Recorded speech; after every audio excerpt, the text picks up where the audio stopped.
Gente, nós estamos chegando na última parte da exposição de 1 João. Nós titulamos então como viveremos. Nos últimos domingos aí, 9 domingos, olhando para cada parte, olhando na perspectiva de João acerca do amor, acerca da vida que flui de Deus e através de Deus e como isso se manifesta na comunidade. Na semana passada, nós vimos a sessão que nós chamamos de sessão do amor, onde a gente pôde... Muito obrigado. Vou colocar assim para aparecer o loguinho, tá? Ó. Nós olhamos para 3 coisas de forma especial na sessão no ano passado. Do domingo passado. Que o amor, ele vem de Deus. Então, Deus, ele é o iniciador desse amor. Então, quando nós falamos que nós amamos o Senhor, que nós adoramos o Senhor, a gente precisa lembrar que Ele é o iniciador. Foi Ele que nos amou primeiro. Então, isso vem dEle. Nós vimos que esse amor nos transforma. Não tem como nós sermos um povo que se chama pelo nome de cristão, que não tem a vida transformada por esse amor e pelo próprio Deus. Não dá. Não dá. Essas coisas são inseparáveis. Não tem como nós falarmos que nós somos filhos e filhas de Deus e a nossa vida não corresponde a essa transformação de dentro para fora. E aí então o terceiro ponto é que esse amor ele nos envia. Dominicalmente nós temos a nossa oração de envio como um lembrete para nós que nós quando saímos daqui é como a música do U2, In the Name of Love, no nome do amor que nós saímos daqui. É em nome desse amor que nos amou de tal maneira que Ele deu o seu único filho para morrer na cruz do Calvário por mim e por você. Nós fomos lembrados pela frase de Tim Keller que nós não éramos as pessoas mais amáveis quando Cristo morreu por nós, mas por causa da sua morte e ressurreição, nós nos tornamos seres amáveis e nos tornamos esses seres que sabem amar. Então é diante desse cenário que nós chegamos a essa última parte. A última parte dessa carta tão importante. Gostaria de começar, o tema de hoje é o que sabemos, o que precisamos saber. O João fala assim, sabemos. Algumas vezes ele repete isso. O que de fato nós sabemos? Ou o que de fato nós precisamos saber ou precisaríamos saber? Domingo passado, nós vimos que amor foi banalizado. Domingo passado, nós lembramos que o amor foi chamado de tantas coisas que nós gostamos da vida e até, na verdade, pecados que nós chamamos de amor. Fazer amor não quer dizer que é amor. Fora da perspectiva bíblica, então, não é mesmo. Então, o amor, ele só vence de verdade quando ele é de Deus. Porque nós vamos ver hoje que esse amor nos faz vencer. Não há outro amor que nos faz vencer. Não há outro amor que tenha a capacidade e o poder de nos fazer pessoas melhores. Pessoas que nós fomos criados para sermos na criação. O qual nós vamos desfrutar disso um dia no Senhor. Quando todas as coisas vierem ao seu fim. Então, eu gostaria de começar esse capítulo, 1 João capítulo 5, com uma ilustração. Então, conta-se que um famoso explorador ele saiu em uma expedição para atravessar uma floresta desconhecida. Ele tinha, então, os seus mapas, ele tinha a bússola, ele tinha um relato de outros viajantes, pessoas que foram para esse lugar. Mas, em certo ponto, tudo parecia confuso. O rio não estava no lugar esperado, a trilha sumiu e os mapas não batiam. Ele só encontrou direção quando decidiu seguir um guia local que conhecia cada pedra e cada árvore da região. Assim também é a vida cristã. Temos vozes, muitas opiniões, mapas humanos, mas somente o testemunho de Deus em Cristo pode nos dar a segurança verdadeira. Então João, ele escreve a sua carta para que não andemos na incerteza, mas com a certeza que temos a vida eterna. Então, gente, assim como aquele explorador que só encontrou direção quando confiou em alguém que sabia daquilo, nós também só podemos encontrar não só o nosso destino, mas a nossa segurança na vida quando confiamos no testemunho de Deus em Cristo Jesus. Amém? Quantos de nós aqui já se sentiram perdidos mesmo sabendo para onde deveríamos ir? E se a vida espiritual fosse só depender dos nossos recursos e mapas humanos, em que lugar que nós estaríamos? De acordo com as nossas paixões e os nossos desejos desenfreados e fora do lugar devido à queda e o pecado. Então, gente, o nosso propósito para hoje à noite, se conseguirmos cumprir isso, estaremos fazendo algo muito bem. É mostrar que nascer de Deus nos dá amor, vitória, certeza e confiança. Então, quando ouvimos aquilo que sabemos, ou deveríamos saber, vai apontar para essas coisas. 1 João capítulo 5, versículo 1 diz assim: todo aquele que crê que Jesus é o Cristo é nascido de Deus, e todo aquele que ama o Pai ama também o que dele foi gerado. Todo aquele que ama o Pai ama também aquele que foi gerado. Vamos orar. Senhor, nos achegamos diante de Ti mais uma vez, Senhor, e pedimos para que o Senhor traga clareza para nós, entendimento, Senhor, que o Senhor possa usar a Sua palavra, Senhor, e transforma-nos, Senhor. Muda os nossos corações, muda a nossa perspectiva, Senhor. E no geral, nos torna tudo aquilo que o Senhor deseja que sejamos, Senhor. Através das Sagradas Escrituras e o poder transformador do Teu Espírito Santo, Senhor. Dependemos de Ti, Senhor. Jesus Cristo, nós reconhecemos que sem Ti nada podemos fazer, Senhor. Usa a Sua palavra mais uma vez, Senhor, para a glória do Teu nome. Amém. Então a gente vê nesse versículo 1, a gente vê que nascer de Deus é a fonte do amor, porque Deus é amor. Então a gente vê logo no começo, todo aquele que crê que Jesus é o Cristo, nascido de Deus, e todo aquele que ama, o Pai ama também aquele que foi gerado. Então, mais uma vez, crer em Jesus Cristo é evidência do nosso novo nascimento. E como evidência nesse novo nascimento, o amor de Deus ele é inevitavelmente traduzido em amor aos irmãos e ao próximo.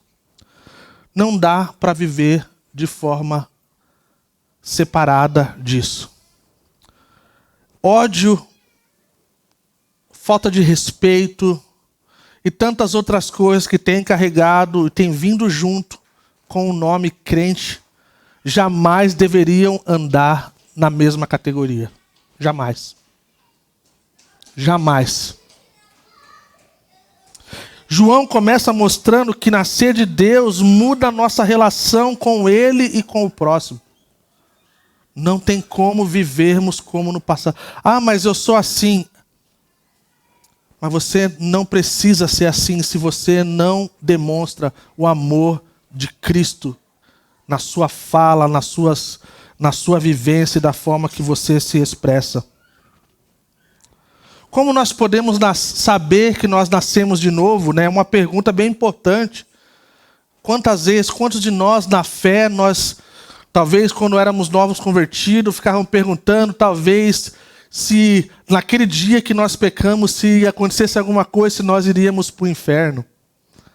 Não vou pedir para levantar a mão, porque todos nós, eu creio, de alguma forma, e alguns de nós estendemos isso de vez em quando. Eu já contei a história de um amigo meu que ia cair do abismo, de uma montanha, não, sei lá no Afeganistão, e aí ele é um missionário lá, e aí ele tropeça e ele cai, e diz que ele pediu perdão por todos os pecados. Ele falou assim, cara, eu estava garantido, mas vai que, por melhor das dúvidas, né, Senhor me perdoa de todos os meus pecados, então, amém.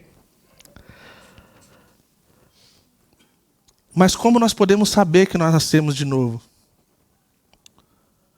Vocês sabem aqui, se você já está há um tempo na Calvary de Curitiba, é que raramente você vai ver a gente fazendo apelo para você aceitar Jesus. O Billy Graham costumava dizer que ele falava assim, eu apelo, mas Deus não apela, porque é Ele que faz a obra em você. Mas de vez em quando a gente faz, então isso mostra que a gente quer um equilíbrio, tá, gente? Mas algumas pessoas acham que simplesmente falar, reconhecer e confessar é o suficiente para zerar a vida. E não é. Porque muitos de nós, e até mesmo aqueles que mais envergonham o evangelho, talvez eles se sentem nesse lugar e falam assim, cara, eu sou crente porque uma vez eu fiz a oração do pecador. Mas a oração do pecador, se ela não vier de uma vida de santidade e de andar no caminho do Senhor, ela não vale nada. Alguém disse no passado, quando alguém está vivendo uma vida extremamente em pecado, e foi falar com esse pastor e falou assim, cara, eu estou caindo no pecado e parece que eu estou gostando desse negócio. O pastor falou assim, talvez você nunca foi salvo. Você tem que ir para o seu quarto e orar e pedir que Jesus tenha misericórdia da sua vida até algo mudar de forma profunda no seu ser. E eu concordo plenamente. Porque só fazer uma oração, e não é banalizar a oração é de extrema importância. E muitos de nós, no passado, respondemos a esse chamado, a esse apelo. Eu fui um deles. Se você já participou da nossa membresia, você já ouviu o meu testemunho. Meu melhor amigo morreu num acidente de carro, ele estava andando de skate na calçada. E um bêbado dirigindo, que não deveria dirigir, passou por cima dele e ele morreu, com 15 anos. E desde então eu comecei a ponderar sobre a vida. E um outro amigo, surfista, o qual hoje não é problema ser surfista, ser crente, mas na época, uns bons anos atrás, aí nos anos 90, gente, era diferente ser cabeludo, ser tatuado e coisa do tipo. Esse cara juntou todos os amigos e pregou o evangelho. E naquele dia, eu comecei a pensar acerca dessa realidade. Então, não estou dizendo que não é, que é errado, ou coisa do tipo, estou dizendo que por causa de oração feita no passado, ou porque a sua vida hoje demonstra amor real, são duas coisas diferentes. Elas podem estar unidas, mas elas são diferentes. O Guzik fala assim, ele afirma que não podemos amar a Deus sem amar aqueles quem o gerou. Que a Bíblia fala que Deus criou. E sabe de uma coisa, gente? As pessoas que mais temos dificuldade de amar, nós precisamos de um lembrete que é como se a gente estivesse olhando no espelho. Isso é doloroso para a gente. Sabe por quê? Porque nós somos criados da mesma coisa. A mesma mão que me criou, criou você e criou todas as pessoas. Então, olhar no espelho muitas vezes é dolorido, né? O nascimento é a obra de Deus que nos dá uma nova natureza. A raiz do verdadeiro amor não é o esforço, mas é a vida de Deus em nós, fluindo através de nós. Então, gente, a primeira aplicação aqui é que a prova de que eu e você nascemos de novo não é apenas a nossa fé declarada com palavras, mas é a nossa disposição de amar aqueles que são difíceis de amar. E talvez podemos afirmar que todos nós talvez temos pessoas na nossa vida que são difíceis de amar. Especialmente aqueles que fizeram mal para nós. Especialmente aqueles que de verdade continuam querendo fazer o mal para nós. Essas pessoas, elas nem estão na categoria de nossos inimigos, talvez.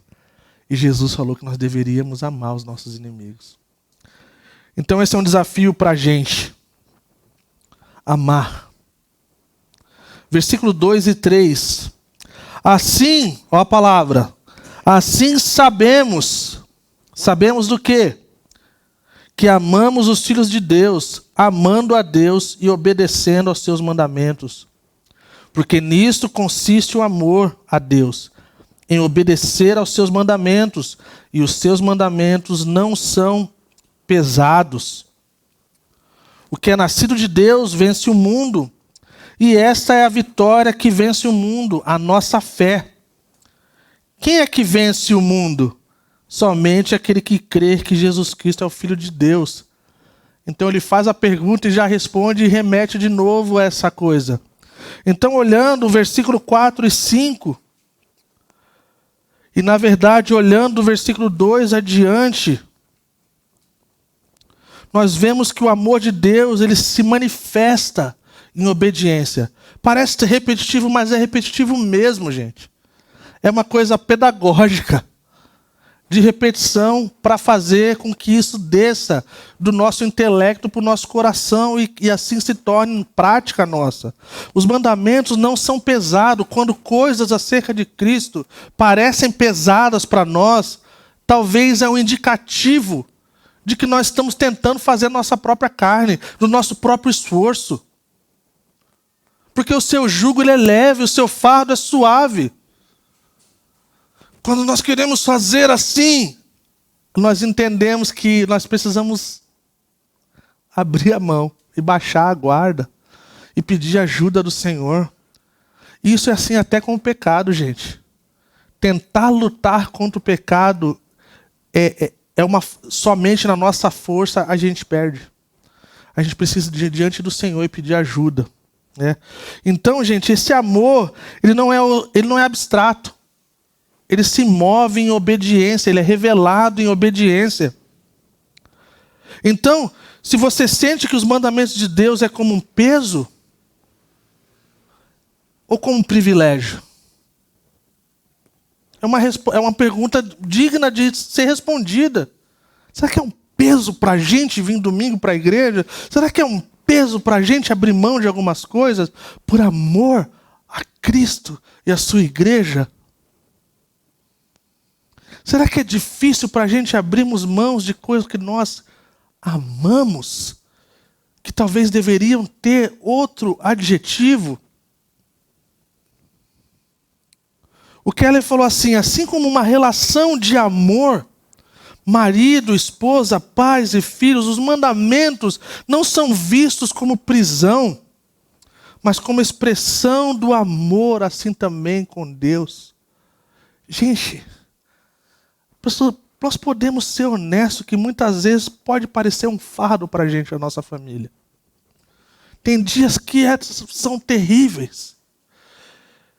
Tem dias que eu não consigo entender como alguém que não conhece a Cristo pode ser um pai, um marido ou uma esposa, gente.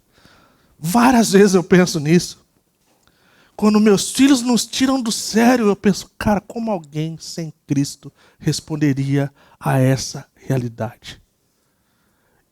E quando você olha o jornal, você tem a resposta. Gente, é surreal. Pais matando filhos, cara. Jogando pela janela. Fazendo um monte de atrocidade, gente. Você viu? Não faz sentido. E vice-versa.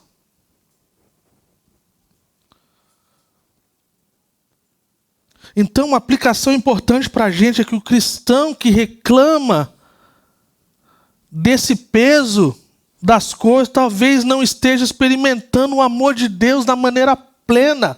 Como João falou assim, para que o regozijo de vocês seja completo, para que vocês possam ter essa coisa de forma plena, um prazer, uma alegria. em poder viver para Cristo.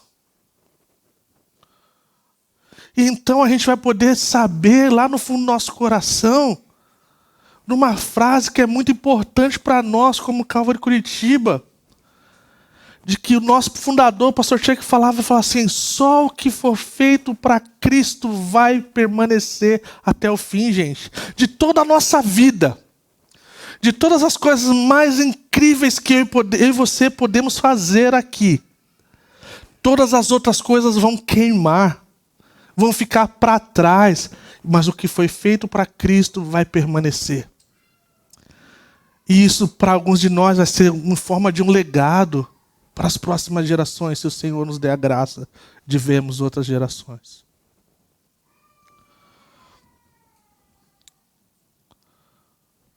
Amém? Quem nasce de Deus vence o mundo pela fé. Ele está usando o termo mundo aqui, a gente tem muita dificuldade, eu já expliquei isso para vocês. Nós da Calvary não temos esse negócio da coisa do mundo, da música do mundo, da tatuagem do mundo. Tá, gente? A gente vive no mundo. Esse é o único mundo existente dos seres humanos em forma corporal, tá? Você pode acreditar em outras coisas aí, mas assim, ser humano que nem nós é só aqui, tá? Então, assim, não leve para essa coisa de a gente não é radical em relação a esse mundo. Mas existem essas coisas do mundo, tem um padrão do mundo que a Bíblia fala. Então, esse termo, na verdade, é para expressar uma coisa que é contraditória, que nos empurra a um lugar diferente, o qual Deus nos ensina a andarmos. Então, por falta de um termo melhor, né, esse é o termo usado. Mas que coisa incrível de saber que aqueles que nasceram de Deus, eles vencem o mundo pela fé. Nós ganhamos, essa vitória nossa. Em dias onde as pessoas falam que a gente tem que declarar vitória sobre um monte de coisa, nessa aqui eu vejo poucas pessoas declarando. Assim, eu venci o mundo pela fé. Esse mundo aqui, cara, ele perdeu. Tem uma música de um amigo meu, Simão, que se chama Brilho Eterno. Música do Livros para Adorar, regravou. É de um amigão meu. E o refrão da música fala assim, o que brilhava não brilha mais para mim. O que brilhava não brilha mais para mim. O que brilhava não brilha mais. Diante do eterno brilho da luz de Jesus.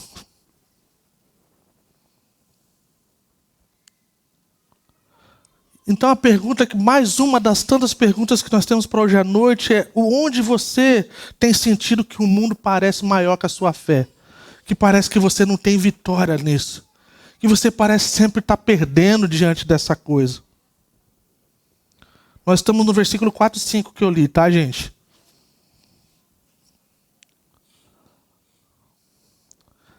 De forma prática, não é a força da sua fé, mas é a força de Jesus, que em sua fé é firmada. É nele, porque dele, por ele e para ele são todas as coisas. Eu e você não temos o poder e a capacidade de fazer coisas da forma que Cristo tem. E isso é incrível para nós, porque nos coloca no lugar correto de sermos seres falhos, imperfeitos. Mas Ele é perfeito, Ele nunca falhou e nunca vai falhar. Então, por causa disso, Ele merece a nossa confiança. E já provou que tem poder para fazer qualquer coisa que Ele quiser. A fé é o instrumento da vitória, gente. Não pela força em si, mas porque a fé se agarra a Cristo, o vencedor. Toda vez que eu ouço a palavra vencedor, me lembra daqueles hinos do fogo dos irmãos pentecostais. Vencedor, campeão, e a coisa segue. Fui num culto carismático ontem, então estou meio...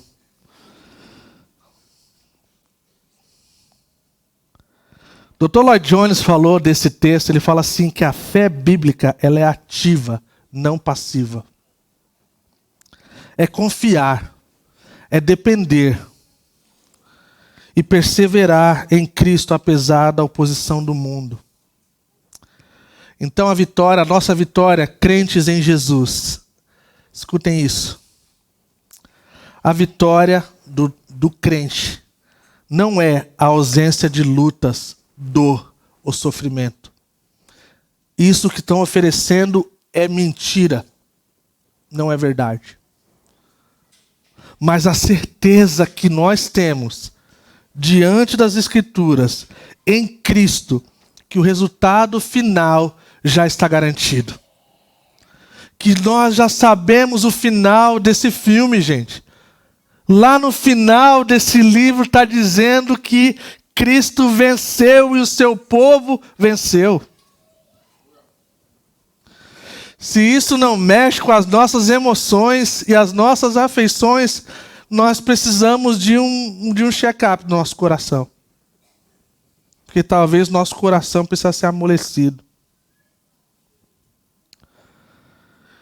E para isso acontecer de forma mais notória, nós precisamos identificar quem é Jesus. Versículos de 6 a 8. Este é aquele que veio por meio de água e sangue. Jesus Cristo não somente por água, mas por água e sangue. E o Espírito é quem dá testemunho, porque o Espírito é a verdade. Há três que dão testemunho: o Espírito, a água e o sangue. E os três são unânimes. Nós aceitamos o testemunho dos homens, mas o testemunho de Deus tem maior valor, pois é o testemunho de Deus que ele dá acerca do seu Filho. Então, gente, a gente vê aqui que João ele reafirma a identidade de Jesus contra heresias, contra coisas acerca... Jesus ele é Jesus Cristo, ele é o Senhor e Salvador. Mas, se você fizer tal coisa, não tem mais. Ele é o que ele é. Então nós precisamos ter clareza, identificarmos nesse Jesus que cremos. Como eu e você responderíamos se alguém perguntasse para nós assim: quem é Jesus para você? Me conta. Quem é Jesus para você? Como você responderia? Acho que ele é um exemplo moral, né? Ele foi perfeito, ele não deu nenhuma rateada aí né? Não ficou com ninguém, não fez coisas que não devia, não ouviu música do mundo, não fez tatuagem. Ele era um cara bacana, ele foi um exemplo, né? Ele é um profeta? Ou ele é o Salvador que veio e morreu e derramou seu sangue e enviou seu Espírito para que habitasse em nós? Esse texto é um texto um pouco polêmico. Uma das coisas que é difícil de nós irmos através da Bíblia, capítulo por capítulo, versículo por versículo, é que em termos como esse, não sei quantos de vocês prestaram atenção, mas tem uma nota de rodapé na sua Bíblia. E essa nota de rodapé, na NVI, fala que alguns manuscritos da Vulgata dizem testemunho no céu, o Pai, a Palavra e o Espírito Santo. E esses três são um. E há três que testificam na terra, o Espírito. Isso não consta em nenhum manuscrito grego anterior ao século XII. Então há uma controvérsia acerca disso, de como apareceu esse texto, quem escreveu, se o João deu uma forcinha, se o cara lá depois, que foi um dos escribas, adicionou coisa do tipo. Isso, para alguns, pode importar mais do que para outros, mas a verdade é que a doutrina da Trindade, ela não precisa desse texto aqui para ser afirmada. Tá, gente? A doutrina da Trindade, de Deus Pai, Deus Filho e Deus Espírito, ela é tecida e permeada de Gênesis e Apocalipse. Então isso não nos faz questionar nada acerca da Trindade. Tá? Simplesmente nos traz alguns questionamentos, talvez, nessa questão da Bíblia ser escrita. Alguém disse uma vez que pode ser que o camaradinha lá que foi reescrever quis ter certeza de que estava muito claro. Então, assim, vamos olhar com um olhar de graça para isso, tá? Mas a verdade o que expressa aqui, gente, é que, de forma simples e clara, se tem uma voz, se tem um testemunho que merece o valor maior, o respeito maior, é o de Deus, é o de Cristo. Então, entre você ouvir a voz, as muitas vozes por aí, você precisa entender e você precisa colocar como um valor principal da sua vida o que a Bíblia, o que o próprio Deus fala. Ah, mas eu ouvi que amor é isso. E aí você vai para a Bíblia e a Bíblia fala que isso não é amor. O pastor Larry Lyon, ele pregou aqui nessa igreja algumas vezes, um senhor muito querido, um dos primórdios da Calvary Brasil aí, um profeta do Senhor. Alguém que foi muito importante na minha vida desde os meus 17 anos. Ele pôde gravar um vídeo no dia da minha ordenação, 5 anos atrás, para mostrar aqui. Ele falava uma coisa que eu amo até hoje, nunca vou esquecer. Ele falou assim: quando você estiver diante de algo na Bíblia e parecer que a Bíblia está errada, preste atenção numa coisa. É os olhos e a pessoa que está lendo a Bíblia que está errada.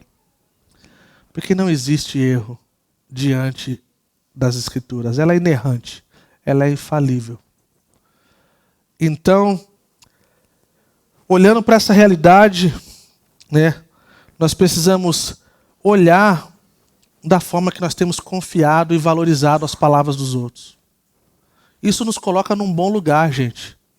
Você pode perceber, eu já falei isso e volto a dizer, você não vê a nossa equipe pastoral mandando você fazer coisas, desmandando. Talvez para algumas pessoas sente falta disso, mas assim, não vai ter. Tá, gente? Eu já contei para vocês uma vez que um cara veio para mim e falou assim: sabe uma coisa que eu não estou gostando da Calvary? Eu vim da minha igreja lá, eu gostava quando mandava eu fazer as coisas. Porque eu ia lá e fazia, eu obedecia. Agora ninguém manda nada, eu não quero fazer nada. Sabe o que eu quero agora? Eu quero vir para a igreja, eu quero tocar quando eu quiser.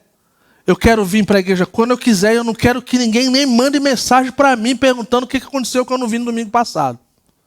Falei, cara, procura outra religião, mano. Porque no cristianismo, tipo assim, mano, não dá. Não dá, cara. Simplesmente não dá. Entendeu? Então, gente, confiar na nossa realidade ou nas coisas que nós cremos precisa passar no filtro do Senhor, no filtro das Escrituras. Então, ele usa uma palavra forte aqui. Porque se nós damos ouvidos ao testemunho dos outros, dos homens, nós fazemos ele mentiroso. Fazer Deus mentiroso é uma palavra forte, gente. No Antigo Testamento, pessoas que se passavam por Deus ou falavam em nome de Deus, os profetas, se eles falassem coisas erradas que não era o Senhor que havia falado, eles podiam ser apedrejados conforme a lei. E talvez é por isso que hoje falar em nome de Deus ou falar assim diz o Senhor não tem peso algum. Não tem peso algum, gente.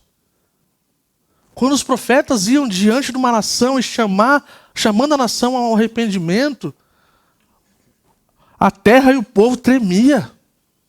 Porque sabia, não tinha motivos para não duvidar daquilo. E as coisas mais bizarras podiam acontecer, como aconteceu no passado.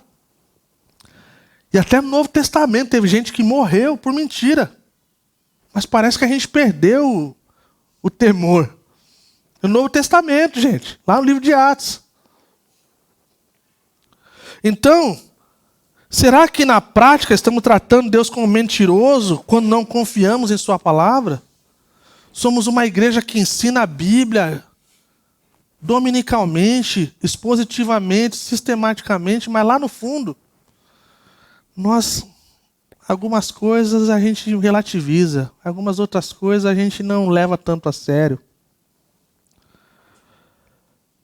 Alguém disse que a incredulidade, ela não é simples duvidar.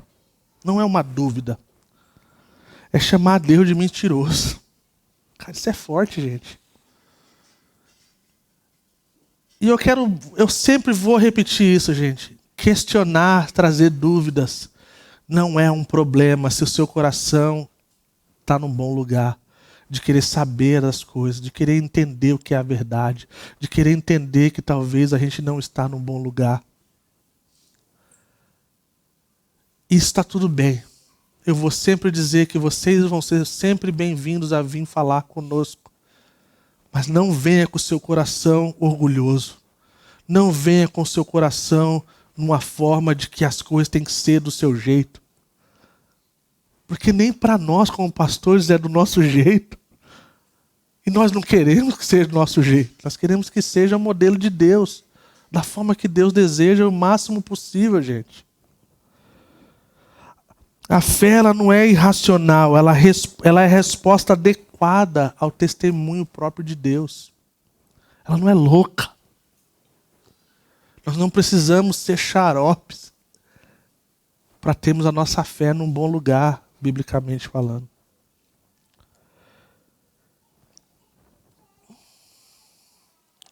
Versículo 11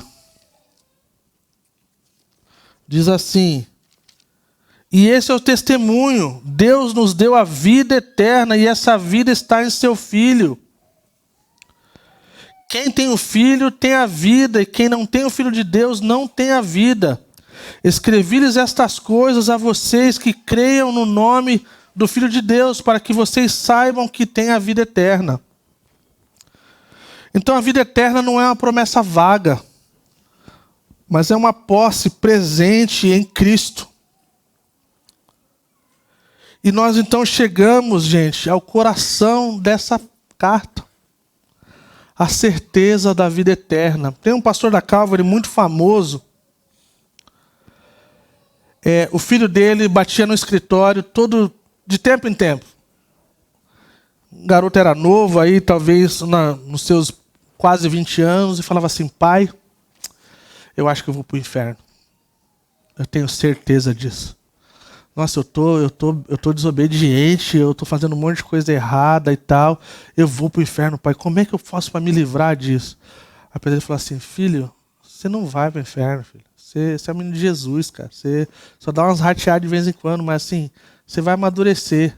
Ele disse que semana após semana. Aí disse que o pai falou assim: vamos fazer o seguinte, toda vez que você vier aqui, eu já sei o que eu vou falar. Tá bom? Aí ele vinha: pai, eu vou ler 1 João. Aí ele ia lá, ele ia: pai, eu li 1 João todinho, né? Ele fala do negócio lá, da certeza e tal, mas eu tenho dúvida, eu tenho incerteza acerca disso. Diz que passaram-se meses e o filho parou de ir. Ele falou assim: cara, agora eu vou lá conversar com o meu garoto, que talvez seja outras coisas agora, ele vai vir com o papo de agora ter certeza da salvação, mas aí ele está pecando mais do que deveria. Então eu vou lá falar com ele. Fala: filho, estou preocupado contigo, cara. Ele falou: por quê, pai? Falou: cara, você não veio mais no escritório falar que você está com medo e tal. Ele falou assim: mano, eu entendi. Eu li 1 João um monte de vezes. Acho que eu fui o cara que mais li 1 João. E eu acho que agora eu entendi, cara. Essas coisas que eu fiz não me definem. Porque a minha identidade está em Cristo. E isso me guarda nele. E aí o pai falou assim: eu deveria fazer isso com todas as pessoas da igreja que me procuram para ser aconselhados. Volta lá, faz a lição de casa. E quem sabe daqui uns meses, quando a gente for procurar essas pessoas, ela fala assim: não, eu entendi. Agora foi. Né? Agora eu entendi. Então, para alguns de nós, ter a certeza da salvação tá tudo bem. Para alguns de nós temos insegurança. Talvez do contexto que nós viemos, de algumas igrejas. Gente, o inferno é real, seja ele como for, né? Seja ele como for. Se for um lugar simplesmente sem Deus, somente, já é o suficiente para a gente não querer nada com esse lugar, não é verdade? Esse é o suficiente. Mas eu queria dizer uma coisa, que nós não queremos tocar terror em vocês.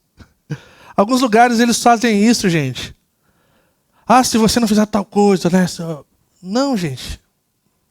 Você é do Senhor.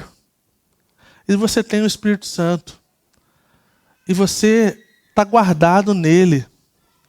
E a Bíblia fala, se você está nas mãos dele, nada pode tirar você das mãos dele. Nada. Nós cantamos no começo, nada pode nos separar. Nada. Então o crente não deve viver em constante dúvida acerca disso. Porque a dúvida acerca disso, ela enfraquece a alegria do evangelho na nossa vida, gente. Porque a gente começa a ficar preocupado com tantas coisas e o mais importante nós deixamos para trás. Então, que a partir de hoje, se nós de alguma forma tivermos isso, a gente possa, de forma bíblica e pela fé, de falar assim, não, eu já contei essa história, minha filha, um garoto, meu amigo, quem você pensa que é? Eu sou uma princesa. Quem falou isso para você? Meu pai falou. Não importa o que vocês podem falar. Eu tenho convicção disso porque meu pai falou. Então, gente, o seu pai, o Pai glorioso, o Deus da Bíblia, está falando a mesma coisa para você. Você é meu. Você é minha. Você está guardado nas minhas mãos. As promessas que eu fiz é para você. E nisso você pode ter essa garantia dessa vitória. Não a vitória do que o pessoal da TV está prometendo, mas a vitória que nós estamos guardados em Cristo. A vitória que Ele vai nos carregar até o fim. Eu já falei isso brincando. O pessoal fala que foi Spurgeon, mas eu não acho que foi. Que fala que todas essas coisas do mundo vai passar, mesmo que seja como uma pedra no rim. Eu acho que é encorajador. Agora você fala, não. Mas essa é a verdade. Tem coisa que vai ser muito dolorido. Então, gente, a fé cristã não se sustenta em uma ideia vaga, mas na obra concreta de Cristo na história. Sem a cruz e o sangue, nós só teríamos um exemplo de qualquer outro mestre, mas com o sangue nós temos um Salvador. E esse Salvador, Ele é por nós. O testemunho de Deus, ele merece a nossa confiança, o nosso respeito e a primazia em tudo que nós desejamos fazer e cumprir. Tudo que nós vamos tentar fazer e cumprir. O que será que Deus pensa disso? Como é que Deus olha para isso? E eu garanto para você que nossa vida seria muito diferente se nós pensássemos dessa forma. Não é verdade?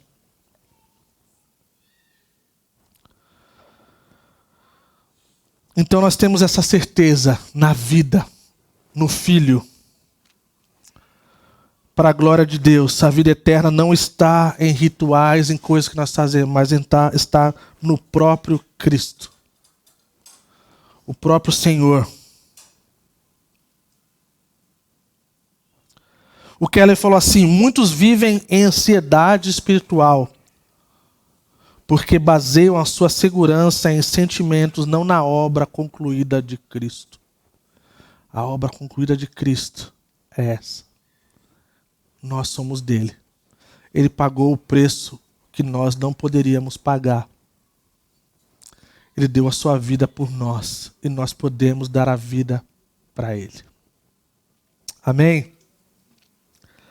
Indo para a última parte, versículo 14 e 15.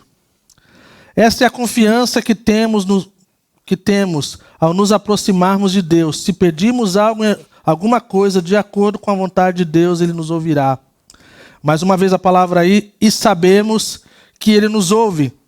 Em tudo que pedimos, sabemos que temos o que dele pedimos. Então a gente vê uma coisa que Jesus expressou diante do seu tempo no ministério na terra. Ele falou acerca da confiança na oração.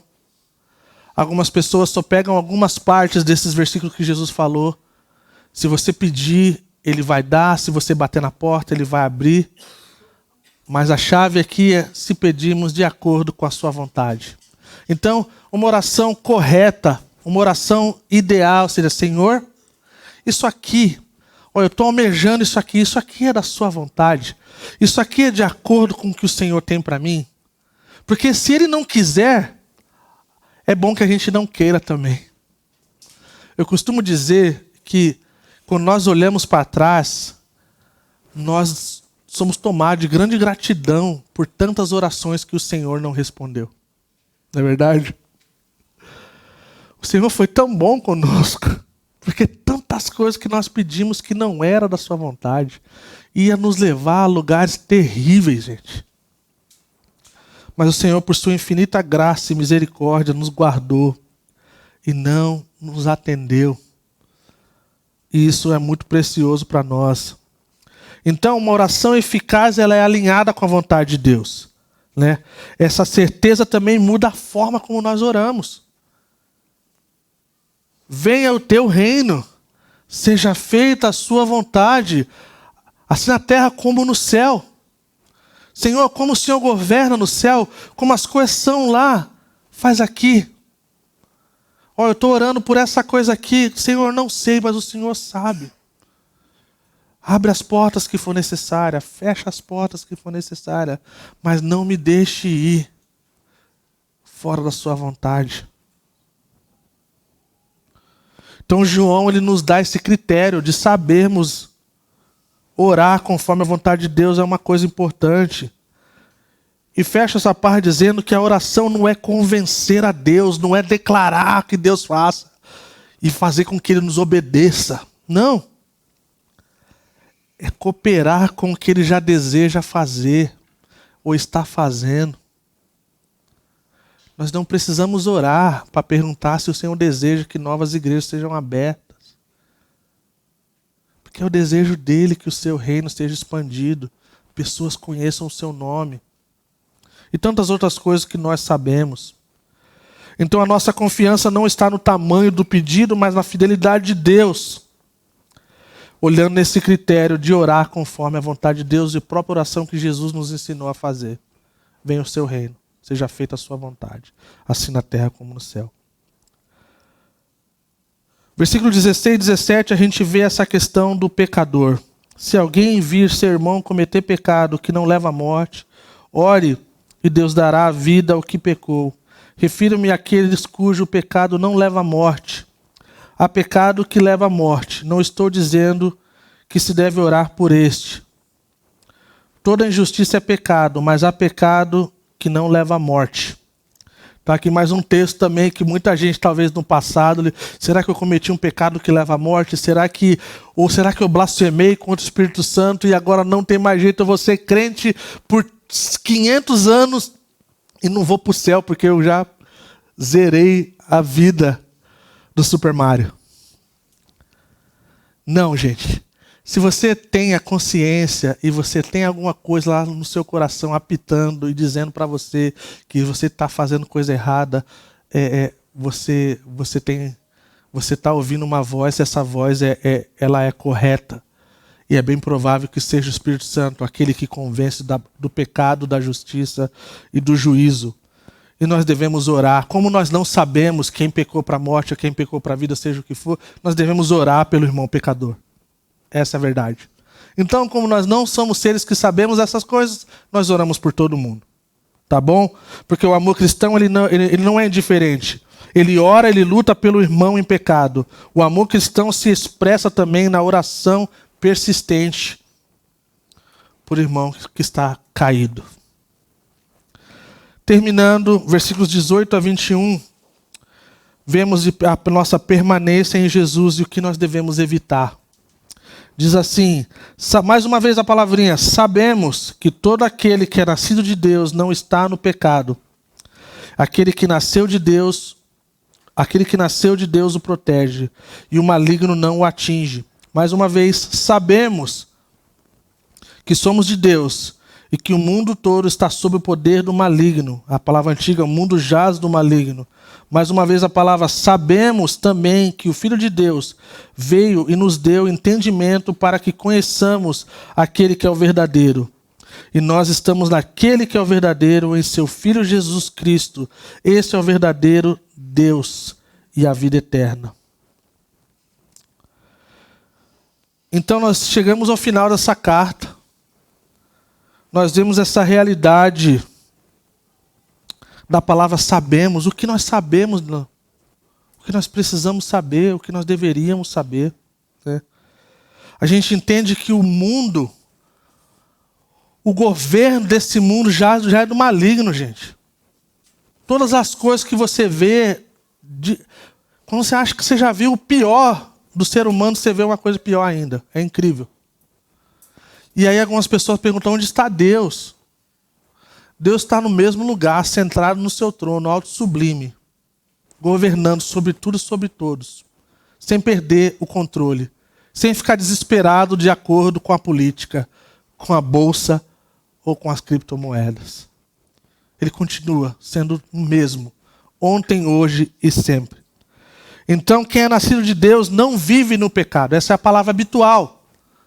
Qual a diferença? Nós pecamos, mas aquele que vive no pecado, esse é desse que João está falando. E aí, então, João conclui com um alerta de extrema importância. Parece um final abrupto, pensando todas as coisas, falou tanto sobre o amor, falou tanto sobre a certeza da salvação, das coisas que são importantes que nós sabemos, né? Sabemos que somos de Deus e que o mundo já é do maligno. E aí então ele lança no meio disso, no versículo 21, eu queria chamar o pessoal. Filhinhos, guardem-se dos ídolos. Quais são os ídolos modernos que mais ameaçam o nosso coração? Sucesso, dinheiro, prazer, reconhecimento. Ah, mas eu não acho que isso é errado. Pois é. A Bíblia chama isso de errado. E eu estava conversando com um pastor amigo meu um dia desse, interessante, na parábola do semeador, ou do lado dos solos, né, das terras, fala que uma das coisas era o desejo do enriquecimento. A gente acha que é um lance de evolução, né? Tipo assim, que legal, fulano tá crescendo, né? Tá perto do primeiro milhão. Que é uma coisa grande nos dias de hoje, né? Mas, cara, se isso for te levar para distante, longe do Senhor, cara, não é esse lugar. O Keller, no seu livro Falsos Deuses, que eu super recomendo, se você tem gostaria de ler um pouquinho mais sobre ídolos, a gente vê que não são imagens somente como nós lidamos com a questão dos católicos, né? Nós evangélicos temos tantos ídolos, tanto quanto. E precisamos nos arrepender deles, né? O Keller fala que todo coração humano fabrica ídolos. Por isso precisamos constantemente voltar a Cristo como nosso verdadeiro Deus e vida. Seja qual for o ídolo do seu coração, seja ele o desejo demasiado e desenfreado por sucesso, dinheiro, prazer, reconhecimento, status. Ou do outro lado, uma apatia que você já não sente mais. O seu coração está em falência. Eu queria fechar dizendo que o Senhor, Ele olha para você e Ele se compadece. E Ele é capaz de mudar o seu coração. E Ele deseja fazer isso. E te levar a lugares, esse caminho de bênção e de paz. Como Ele faz com as suas ovelhas, como no Salmo 23, que fala que Ele nos leva às águas tranquilas e aos pastos verdejantes. E Ele nos leva a esse lugar de arrependimento. Vamos orar por um instante, pessoal. Nós vamos cantar já. E nós vamos para o período da ceia.